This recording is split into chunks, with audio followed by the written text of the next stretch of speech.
Lo que no dice la lección como una contribución a la misma, uniendo al cielo y la tierra. Confianza solo en Cristo. Lección 6. Tanto el servicio como la obediencia no se circunscribe a un lugar ni a un periodo de tiempo, es en todo momento. En el caso de la fe y las obras, el que nos toca ahora, el mejor camino es el servicio a Dios. Pero aún dentro del servicio que se realiza en la actualidad hay formas. Unos trabajan por o para Cristo, otros se sirven por o para Cristo y algunos sirven a Cristo. A continuación, la diferencia entre ayudar y servir. El que ayuda ve la necesidad y ayuda. El que sirve ve a quién servir. Recordemos que se sirve solo y únicamente a Dios. Y le sirve sin esperar nada a cambio por el servicio. Esta es la gran diferencia entre los que trabajan o sirven a Jesucristo. A los siervos no hay que agradecerles por cumplir con lo que su patrón les ha mandado hacer. Ustedes son como esos siervos. Cuando ustedes hagan todo lo que se les ha ordenado, decid, somos siervos inútiles, hemos hecho lo que debíamos hacer. La palabra en griego para siervos es doulos, que significa esclavo. El servicio a Dios es como la de un esclavo que no espera nada a cambio por el servicio, ni siquiera agradecimiento. ¿A quién tenemos que ver en el que está en necesidad? A Jesucristo, dice Mateo. Y respondiendo el rey les dirá, de cierto os digo que en cuanto lo hicisteis a uno de estos mis hermanos más pequeños, a mí lo hicisteis. Ahora, para que nuestro servicio al que no está en necesidad sea perfecto, ¿a quién tenemos que ver en el que no está en necesidad? A Dios, a Elohim. Bienaventurados los de limpio corazón, porque ellos verán a Dios. ¿Cómo debemos de regocijarnos? Como el esclavo, siempre sirviendo a Dios. Pero, ¿cuál es el beneficio del esclavo?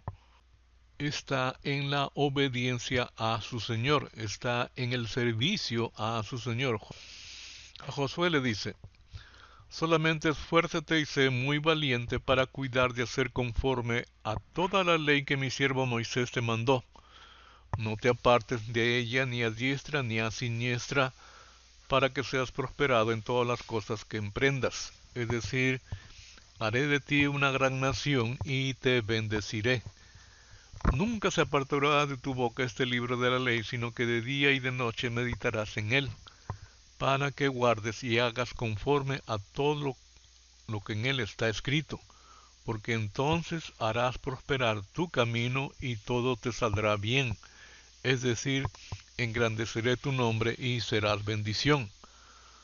Pablo lo pone de esta manera, dice, porque nosotros somos la verdadera circuncisión que adoramos en el Espíritu de Dios y nos gloriamos en Cristo Jesús, no poniendo la confianza en la carne. Ser de la verdadera circuncisión significa obediencia irrestricta a su ley, pero no a la letra, sino en el espíritu que redunda en servicio y adoración cada momento de su vida, manifestándose en el gozo y regocijo interior. En la carta a los Gálatas, Pablo nos dice cuál es la función de la ley. De manera que la ley ha sido nuestro ayo. La pregunta es, ¿qué es un ayo? Ayo del griego paidagogos, el que conduce a niños. Esta persona no era un maestro. Dicho cargo era designado con el nombre griego didáscalos, distinguido claramente de paidagogos en los textos seculares griegos. El paidagogos era generalmente un esclavo de confianza en una familia griega, alguien que tenía la tarea de velar por los varones de la familia. Los acompañaba a la escuela, permanecía con ellos en la clase y su labor era evitar que el niño o joven se entretuviera, se distrajese o procrastinase. Es decir, que el niño joven, su objetivo sea aprender, en este caso a obedecer. ¿Para qué? Y esto es lo importante, para llevarnos a Cristo, a fin de que fuésemos justificados por la fe. El ayo los conducía a la escuela para que allí el maestro les enseñase. En este caso, Cristo nos enseña de tal forma o manera que redunda en ser justificados por la fe. Jesucristo el Señor lo dice de esta forma, de ser justificados por la fe. Él lo pone como tener vida eterna. Dice, y esta es la voluntad del Padre, el que me envió, que de todo lo que me diera no pierda yo nada, sino que lo resucite en el día postrero. Y esta es la voluntad del que me ha enviado, que todo aquel que ve al Hijo y cree en Él, tenga vida eterna, y yo le resucitaré en el día postrero.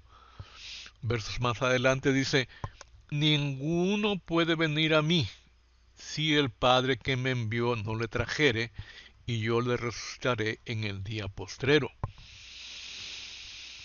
El que come mi carne y bebe mi sangre tiene vida eterna, y yo le resucitaré en el día postrero. Así es que vida eterna no es vida por siempre, es vivir una vida plena y abundante aquí y ahora, para ser resucitados en el día postrero.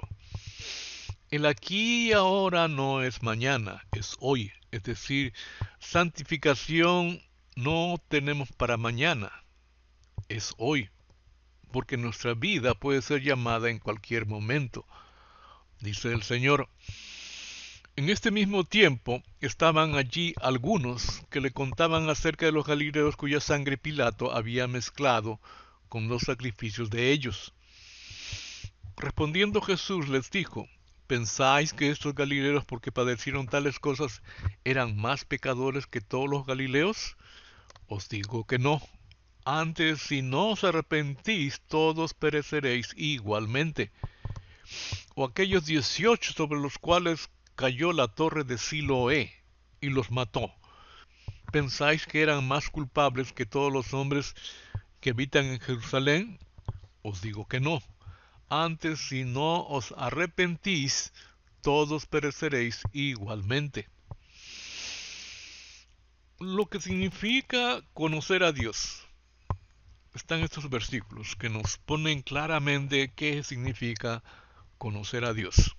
Dice, y en esto sabemos que nosotros le conocemos si guardamos sus mandamientos. El que dice yo le conozco y no guarda sus mandamientos, el tal es mentiroso y la verdad no está en él. Pero el que guarda su palabra, en este verdaderamente el amor de Dios se ha perfeccionado, por esto sabemos que estamos en él. El que dice que permanece en él debe andar como él anduvo. Amados, amémonos unos a otros porque el amor es de Dios. Todo aquel que ama es nacido de Dios y conoce a Dios. Así es que no es fileo, estorge o eros, es agape. El que no ama no ha conocido a Dios, porque Dios es amor.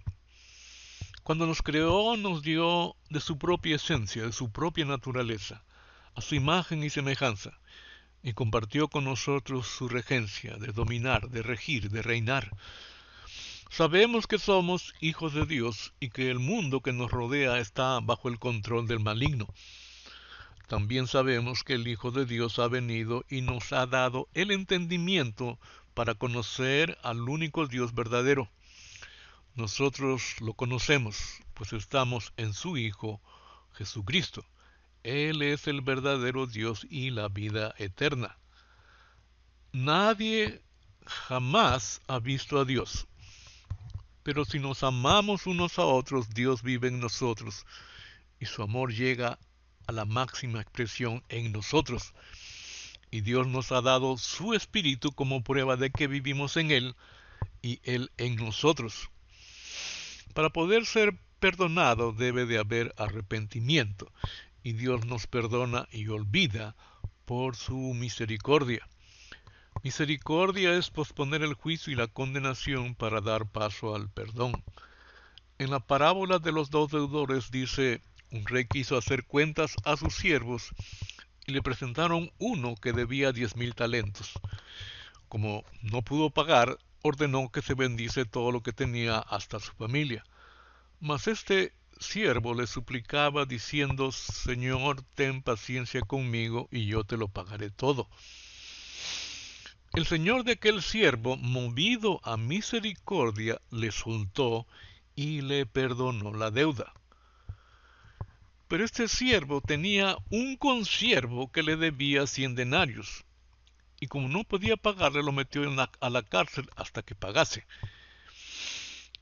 Viendo sus consiervos lo que pasaba, se entristecieron mucho y fueron y refirieron a su señor todo lo que había pasado.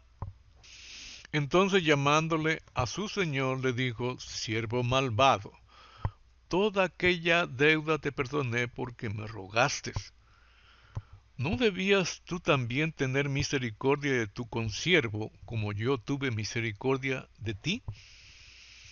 Entonces su señor enojado le entregó a los verdugos hasta que pagase todo lo que le debía. Así también mi Padre Celestial hará con vosotros si no perdonáis de todo corazón cada uno a su hermano sus ofensas. Porque juicio sin misericordia se hará con aquel que no hiciere misericordia, y la misericordia triunfa sobre el juicio. Hasta aquí nuestra contribución a la lección.